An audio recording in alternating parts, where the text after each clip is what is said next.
are sleeping in the same bed that you have for the last 26 years.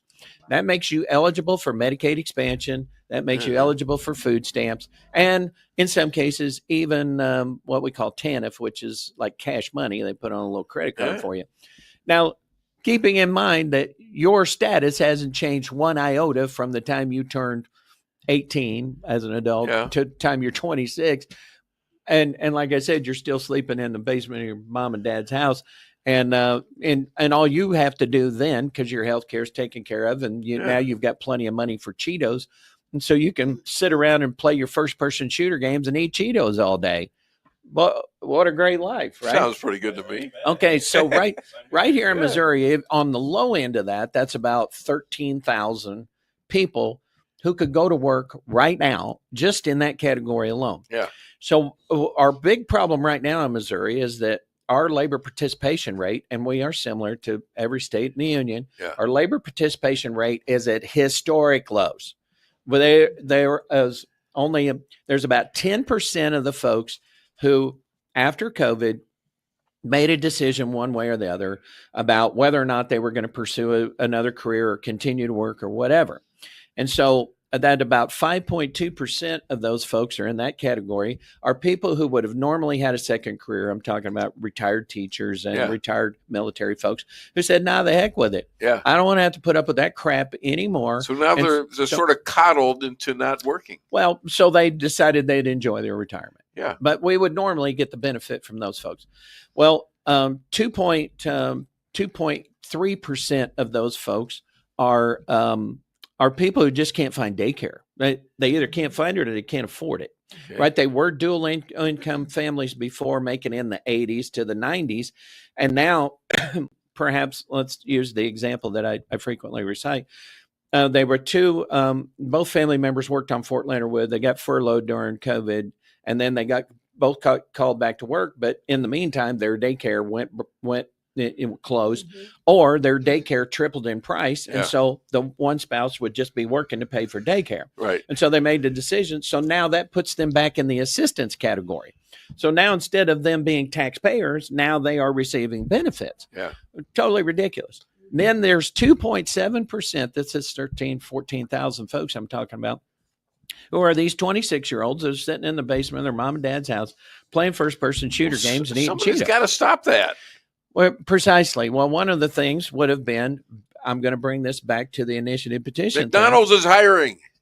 Exactly. Out there. Come on. Exactly. So on the initiative petition thing, the voters passed Medicaid expansion. Well, just like in Amendment 3, the voters were not familiar with what it said. What it said was all you were doing was providing Medicaid, the health care benefit to what normally would be our age blind and disabled and children and pregnant moms. We're going to extend that same thing to able-bodied people. How many billions, maybe even trillions of dollars went for that? Well, I can tell you right now, here in the state of Missouri, it is a $360 million hole in our budget. When I say a hole in our budget, is that the only way we're able to pay for that is to raise taxes. Is to use our reserves. Now, $360 million. Like I said, raise taxes eventually. Well, precisely, or cut programs.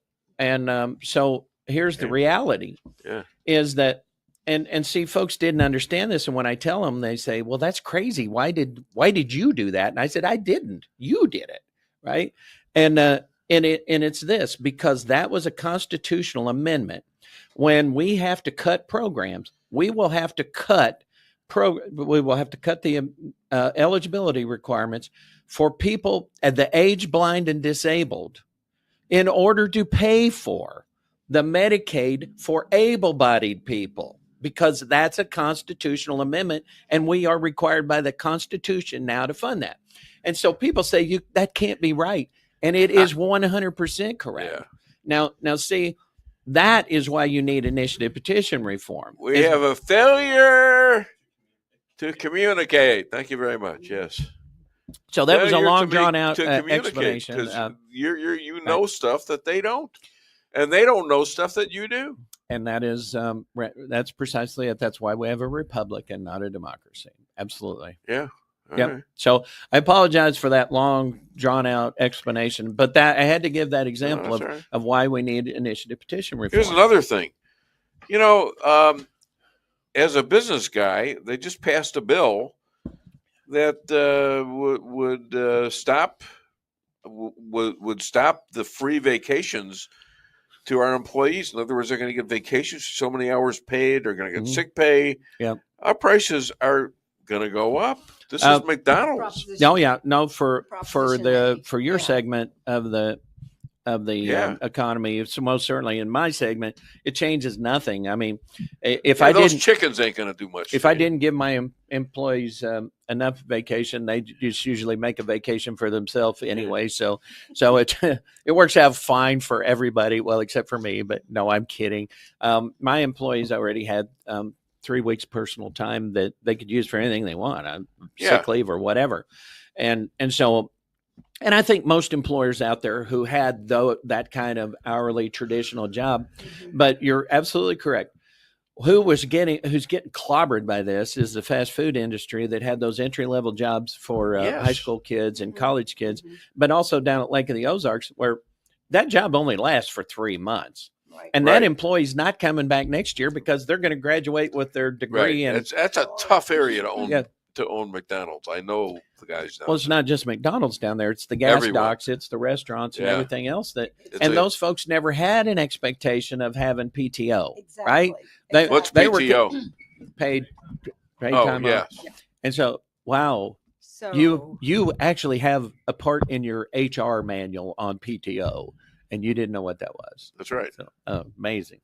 So for these temporary workers for seasonal work, they go and draw unemployment on us every single winter. Yeah. And now they're going to have this extra at least 40 hours if they accrue it that they can use in addition to that. Yeah. So it's just really like double whammy and a kick in the teeth. I'm surprised our Supreme Court sold us out, but I'm not surprised. Well, I'm not surprised. Knowing how they're chosen and how liberal leaning they are is why, one of the big problems for Missouri. Yeah. And I know that's been looked into about how the Supreme Court selection should be made, but it's not. Well, how come we could never get that one passed either? I think it's because the bar. Oh God, they spend enormous amounts of money in the Capitol, but it is true. We just to let you know what Lisa's talking about there is we have what's called the Missouri Plan, and all the trial lawyers love it because their association basically gets to pick who's on the Supreme Court, but also they get to pick who's on our appellate courts too.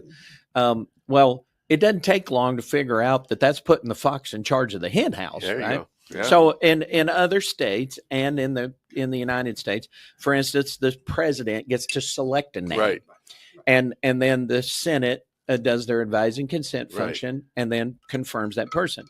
Well, here in Missouri, it doesn't work that way. The Bar Association chooses 3 names and they say, oh, no, that's a panel. Well, only 2 of those people are put on there by the governor. The remaining, I think there's 7 altogether. 2 of them are put on there by the governor. 4 of them are put on there by the Bar Association. And 1 of them is the Chief Justice of the Supreme Court, who was put on there by the Bar Association. Yeah. So they get 5 votes every single time. Yeah. And so there's no. Is that in the Constitution? No, I think it's statute. I'm pretty sure it's statute. But it's available for us to change. Change it. We can change it. So much goes wrong with our. I think I would have to check into that, but because I don't ever file that bill, but I'm always in support of it. So I don't know if I asked you this before. Tell me if I did. What effect will the Trump tariffs have on Missouri? Okay, so I guess it depends a lot on what your perception is of what how imports affect Missouri. Okay, so how about farmers? Let's start with that. Okay, that's an easy one. Yeah. So cattle farmers, the tariffs won't affect them too much because we don't export a lot of beef. Why? Because China has a 300% tariff on our beef. Right. Now, so you've heard all these things. Oh, the worst it is an average of 45, right? Yeah. Now, but in the markets that count, right, in automobiles, right? They don't buy our automobiles right. either. There's a high tariff Right. on beef, huge tariff on our beef.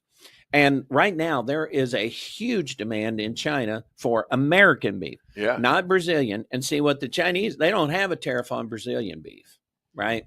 But I don't know this for a fact unless you count eating beef out of a can, which that's about all Brazilian beef is fit for.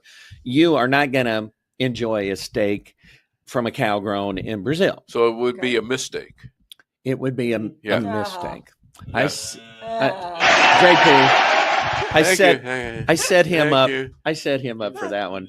No, you didn't. So now, I get to be the straight man, and you're the funny guy, right? You're always the straight man. Okay. I'm the funny guy. All right, give me a break here. Well, most would argue differently on that issue. But so anyway, all right. So what the results of the quote unquote tariff war would be is that if they leveled the playing field, I guarantee you people in China would be buying American beef, I mean, like crazy, right? Because there really isn't a comparison. So now let's talk about the other things. The typical thing you buy at Dollar General or Walmart, it's made in China. So you will see it. You'll see if we tariff them, they tariff us, whatever. You'll see an increase in price there. And so you may pay a nickel more for whatever that piece of Chinese junk is that you just absolutely have to have from Walmart or from Dollar General. But even that will be temporary, because sooner or later the Chinese will realize that we are our dollars are way more important to them than their yuan is to us. I think it's yuan. Yeah. Is it yuan? Is it I think so. Yeah. Yin, yang, whatever. Don't get it wrong. Well, don't get it wrong. You know why there's JP's the funny. You know why there's no phone books in China, don't you? They're all the Wong number. Okay. All right. You seriously gave him